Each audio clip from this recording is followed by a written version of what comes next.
Without commitment, you'll never start. But more importantly, without consistency, you'll never finish. It's not easy. If it was easy, there'd be no Kerry Washington. If it was easy, there'd be no Taraji Henson, P. Henson.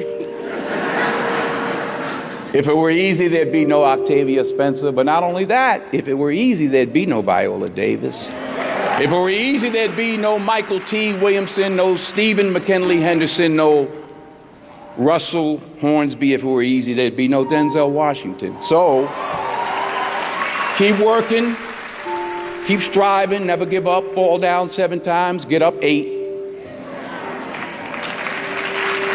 Ease is a greater threat to progress than hardship. Ease is a greater threat to progress than hardship. So, keep moving, keep growing, keep learning. See you at work. We tend to base our self-esteem on what other people think. And that's not really self-esteem. Self-esteem is supposed to be how we feel about ourselves. And I was just saying how dangerous it is to allow other people to determine how you're going to feel about you. And it's kind of like looking into a broken mirror. You're going to look in a broken mirror and then change your face to try to look good in this defiled, busted, broken mirror. And it just, other people's opinions is a really shitty way to determine how we feel about ourselves. You'll never see a U-Haul behind a hearse. I'll say it again. You'll never see a U-Haul behind a hearse. Now, I've been blessed to make hundreds of millions of dollars in my life.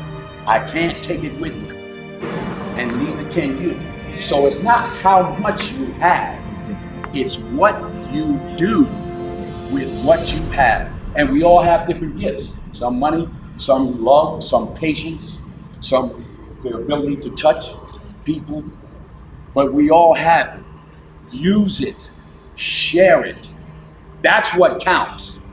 Not what you're driving, not what you're flying in, not what kind of house you bought your mama. Dreams without goals are just dreams, and they ultimately fuel disappointment. Goals on the road to achievement cannot be achieved without discipline and consistency. I pray that you all put your shoes way under the bed that night so that you gotta get on your knees in the morning. The one thing I'm the most happy about in terms of my career is the fact that I got there with the grace of God, first of all, but short of that, I got there just by working hard, not partying with the right people, not compromising myself in any way or cutting any kind of deals, just by working hard, just by plugging along, sawing wood, as I like to call it. I'm a 20-year overnight sensation. I don't get life mixed up with making a living. I was there for all 4 of my children being born. When the first one was born, I recognized the difference between life and making a living. Their life, our family is life. Acting is making a living.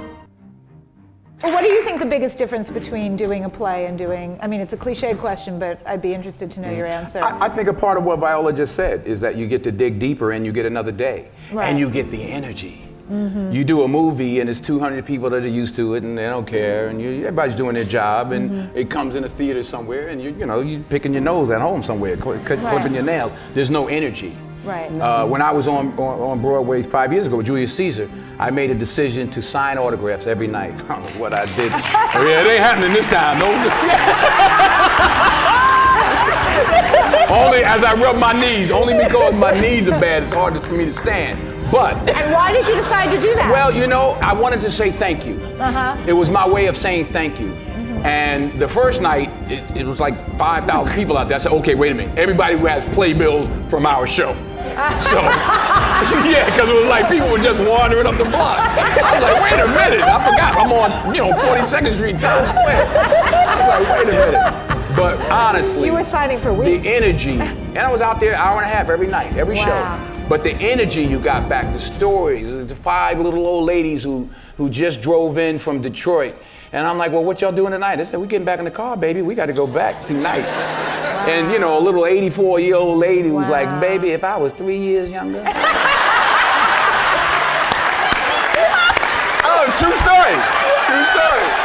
Then we had, and I say this also because I hope it happens with this play. We had some high schools come. We had one school from somewhere, I forgot where, and they were doing Julius Caesar. And some young kid was like, well, you know, my Brutus is a bit different.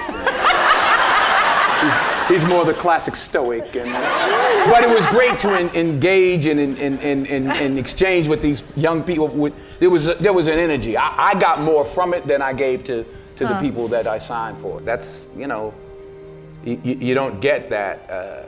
You know, the odd thing about success in film is the budgets get bigger, you make more money, but they become more formulaic. So you don't get the opportunity. So God willing, if I stay around long enough, this is what I'm gonna be doing. You know, you're always affected by opinion, but the more opinions there are of you, of me, the less I look at them, because I just can't live my life based upon what other people think about me. So I can't concern myself too much with what other people think. You know, it's just not healthy. I don't think I could continue to do what I do if I was constantly worrying about what somebody thought about it. And anything you want good, you can have. So claim it. Work hard to get it. When you get it, reach back. Pull someone else up. Each one, teach one. Don't just aspire to make a living. Aspire to make a difference. You don't have to compromise yourself. You know, if there's something you don't feel good about, then don't do it. The most important choices I've made was to say no. And I've said no many a time to films that I just didn't, especially early on, I just didn't feel comfortable with. There was one script that was brought to me, I called it the They Couldn't Kill. Because they were like, he was accused of raping his wife in the 40s, and they tried to hang him, but he didn't die. And they tried to electrocute him. And they were like, it's a comedy. I'm like, it ain't funny to me. So I actually called Sidney Poitier, who I was fortunate at that time to be able to call. And I said, you know, this movie, I'm sick. And they offered me $600,000 to play the They Couldn't Kill. That's what I called it. I wasn't there. And he said to me, and I'll say this to you, he said, the first 2 or 3 or 4 films you make in this industry, Denzel, will determine how you proceed. He said, I'm not going to tell you what to do, but remember that the first 3 or 4 or 5 films you made will determine how you proceed. I turned it down. I turned the money down. I needed the money. I turned it down. 6 months later, I got Cry of Freedom. So stick to your guns. If you don't feel like you should do it, then don't do it. Because you don't want to be, you don't want to be a negative energy on the set. That's how I feel. So I'm like, you know, I ain't doing this because I'm gonna slap somebody the second day. So I just, you know, it's something. I think the most important decisions you can make as an actress, is saying no. Is saying no. You don't have to take your clothes off. If you don't want to, then don't do it. Number 1, put God first. Put God first in everything you do. Everything that you think you see in me, everything that I've accomplished, everything that you think I have, and I have a few things, everything that I have is by the grace of God.